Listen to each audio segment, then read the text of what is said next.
Hey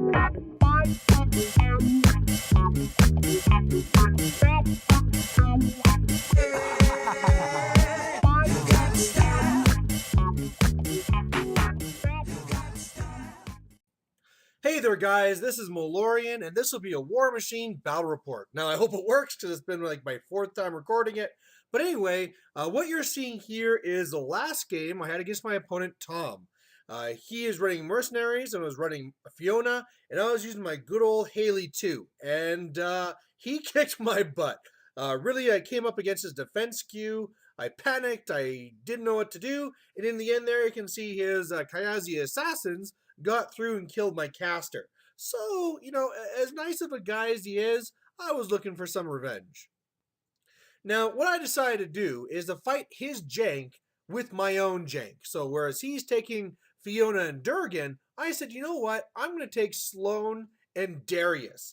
And, basically, I got one of two things going for me. Either he won't know what's going on and I can trick him and I can beat him with my jank doing some dark horsing, or he'll beat me and I can say, meh, I was taking a jank list. So in the end, he decided to go with his Durgen list.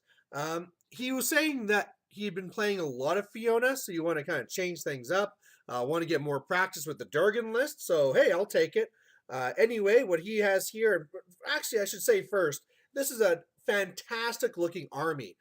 In the local tournaments, and quite a few of them, they actually have a vote for best painted, and he wins a lot of it. So as you can see here, it'll be a great army to play against, visually. But what's in the list is Durgen running an Earthbreaker.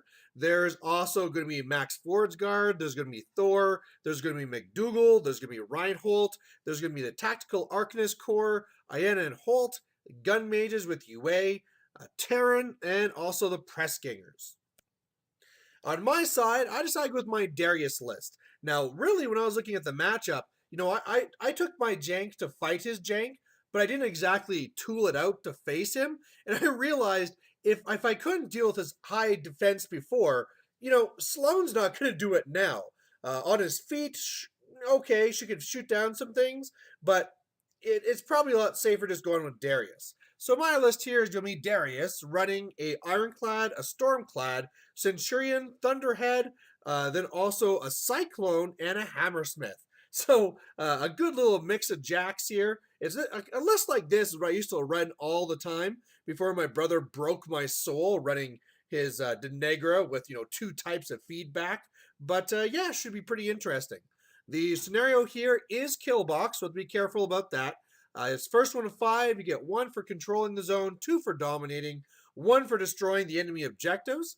The enemy objectives have priority, so you can't dominate if you're within control range, and the friendly one will give you fuel. So if you're within 4 inches, you can run charge for free. So really, the way that I see this game going down is I have to play it pretty carefully. The way the Earthbreaker goes, of course, he does his thing, he does his shots, knocks things down, and then shoots you up. Now, one thing that I have that's a counter to that is Fortify. Fortify not only gives you armor, but it also makes it so you can't be knocked down and can't be moved and all this stuff. Plus, it works on any models and base to base with you. So what I can do is have it on one jack, have another one on either side, and kind of make a line there that helps block line of sight to my caster. So that's going to be part of my plan. But as well, going through this, I'm going to have to make sure I deal with his Pressgangers, really try and keep his Forge Guard at bay. Unfortunately, my Cyclone's on the wrong side of the table. And then in the end, at some point, I'm going to have to deal with his Earthbreaker. But I got enough hard-hitting things that I should be okay.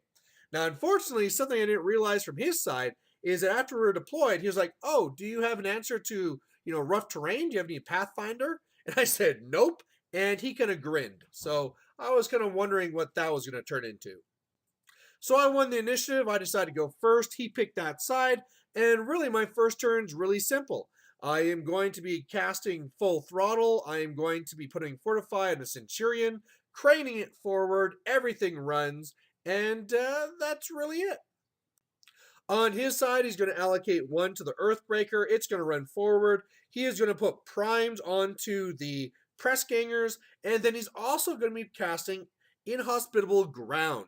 And this is a spell I did not know Durgen had. So that's kind of a problem. So whereas before, with Crane and stuff, I can really get the jump on him. Now he has the advantage because, hey, all that stuff within his control range will be at half speed. So that's really bad. So what I'm going to plan and do here instead is try and play for the grind. So first step, try and kill all the press gangers, keep my distance, wait for him to come to me, and then try and counter the best I can. So that's what I do on my turn. I really don't allocate much at all because I'm worried about the assassination. I go and I upkeep Fortify, and I believe that's all I really do for. Like, I do no allocation at all past that other than upkeep. Really, the way it goes is I go and I crane up the Thunderhead to make it a little bit more forward. It first of all, before the Thunderhead goes, the Cyclone aims, gets 6 shots, and kills 5 press gangers. So bam, right there, he killed half of them. Thunderhead goes up, pulses, kills some more, knocks down the last. Also does a little bit of damage to my jacks, but nothing really serious. And then after that, it was really just the Ironclad going up, killing one more. It explodes, does 1 point of damage to me, and that's really it. Now, the Thunderhead is kind of up there, and the Earthbreaker could go after it, but if he does, I could then easily counter and take it out. So I'm guessing he's going to keep his distance, and just going to kind of see what he does now. So he does not go for the assassination. Instead, he goes to kind of keep on picking away at me. I believe he allocates 3 to the Earthbreaker. He's going to be casting Inhospitable Ground again because I hate that spell. And then what's going to happen is that the Tactical Arcanist Corps are going to come forward. They're going to make their clouds. Ayan and Holt will come forward. They'll put harm onto the Thunderhead. Then he's going to start shooting it with his gun mages, doing a little bit of damage there. Earthbreaker's going to move up, and I believe this is where he makes a mistake. He starts shooting his rockets, and instead of shooting everything into a Thunderhead, he splits it up. So he does shoot some into a Thunderhead, and it's about half dead, but luckily for me, no systems are out. And then the rest really kind of shoots into my Centurion. And the whole idea there was to get even more rough terrain out there. He shoots, that's what that little circle is around me. That's even more rough terrain. And he doesn't really do any damage there. But the main thing there is that now that my Thunderhead is fully operational, for a while I was wondering if I should feat to fix it up, but I really don't even need to. It's going to move up, it's going to pulse, it's going to kill off almost all those models on the right. I'm going to be already going into the Earthbreaker, and it means, honestly, he's not going to be going after the Thunderhead at that point. He's going to be going up against my combat jacks. So really, I think this is going to be just a good turn for me if I can do a lot of damage to that Earthbreaker and at least take out, say, one side of it. So on my turn, what I do is I allocate 3 to the Stormclad and then just 1 to the Centurion. I also upkeep Fortify. And one of the things that happens here is, unfortunately, I was not close enough to the objective. That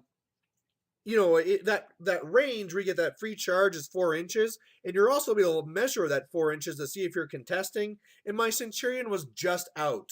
And so I was able to crane up the Stormclad so that was within the range, and it got a good charge in there. But unfortunately, when it charges in there, it does garbage. During this game, it's going to be kind of a thing where my opponent's dice were below average. There's no denying that. But this turn for me was horrendous as far as these attack rolls go. The charge goes in, it actually does okay, but then I start buying attacks, and I'm at dice -1, and I'm doing like 3 damage, 2 damage, 4 damage is like my best, so it was really, really bad. The Centurion charges in, it does a little bit more, but I don't even take out the one side, so really, really disappointed with that. The Ironclad follows that up by not killing anything.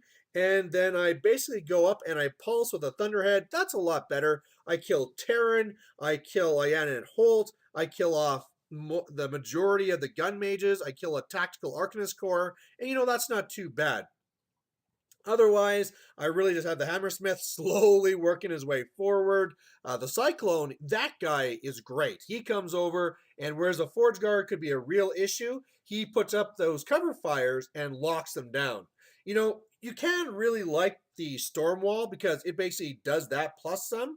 But when you're dealing with Darius, I can definitely see the advantage to not taking that package because then he can crane, right? So that basically I can either take a storm wall or I can take Cyclone and the Stormclad, and then what I have is some extra threats because I can crane up the Stormclad and he can just rush on up there while I still have a little bit of shooting and cover fire. So I don't know. I mean, there's advantages either way, but either way, it's good to see the Cyclone getting some work in there and doing some good. So on his turn, his Earthbreaker is not destroyed there. It's just the claws are big, so he has a proxy base there. He allocates 3 to it. Thor does this tune-up thing, and then it comes up. It is going to, after the tactical Arcanist cores charge in, and he does some shooting to the Thunderhead. It finishes off the Thunderhead. It also does a big bunch of damage to my Stormclad, and then he starts attacking the Centurion. Now, lucky for me, my Fortify kind of saved me, and I'm left with 1 box, and that's huge.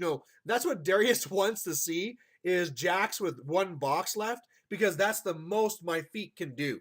Now, he did then go in with his Forge Guard. 2 of them tried to go through the cover fire to finish off the Centurion, but they both died. The rest, he got 3 of them onto the Stormclad, finished that off. And that's really it. So now at this point here, definitely this will be my feet turn. I'll be wanting to fix that Centurion. And between it and the Hammersmith, I need to kill that Earthbreaker. If I can do that, I'll be sitting pretty good. So that's what I do. I allocate 3 to the Centurion. He did not put up in hospital ground, so I didn't put anything on the Hammersmith because he's going to walk up.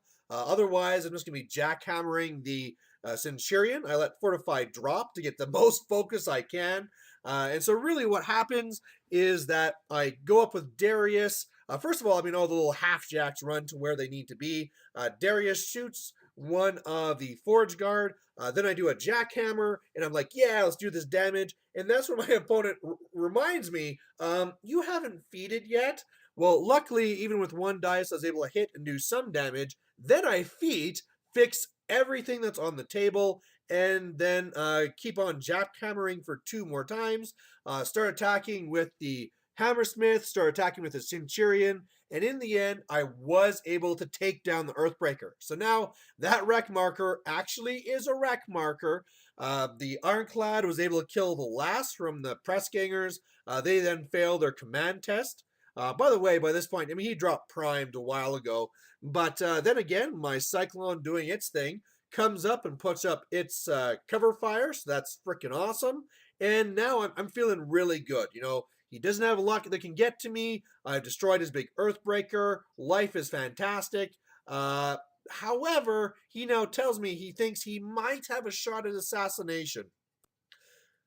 So what happens here, and what he goes for, is first the tactical Arcanist Corps come down, and they shoot the little fireballs, do a little bit of damage there. Then the gun mages come down, they do their shots, do a tiny bit more. But the biggest thing that I did not know, again, is Durgen actually has an armor-pierced shot. I just don't face this guy.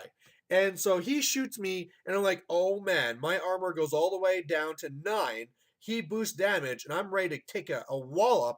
And luckily for me, his dice go crap.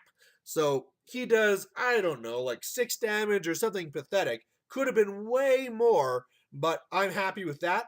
Reinhold gave him another shot, so he shoots again, does a little bit more, but basically I survive with 8 damage left. I don't know the exact math. I'm guessing that the average or the odds of him killing me were less than 50%, but either way, that was a real threat that I just did not even see coming. It was just, wow, I just did not know that he'd had that shot at me, and I was actually feeling pretty safe. But now, he's kind of in a lot of trouble because he kind of threw all of his eggs in one basket. He then tries to save himself by all the Forge Guard trying to charge in. They all die in the cover fires. I need a 5 to kill them, so he knows what odds are against him, but at this point he might as well try. And now I got 2 jacks standing right by Durgen. So during my assassination, I put 3 on each of those jacks. Just for funsies, Darius comes over and takes a shot. Misses, but only deviates 2, so it still hits Durgen. which was actually really bad for me because here's mistake number three.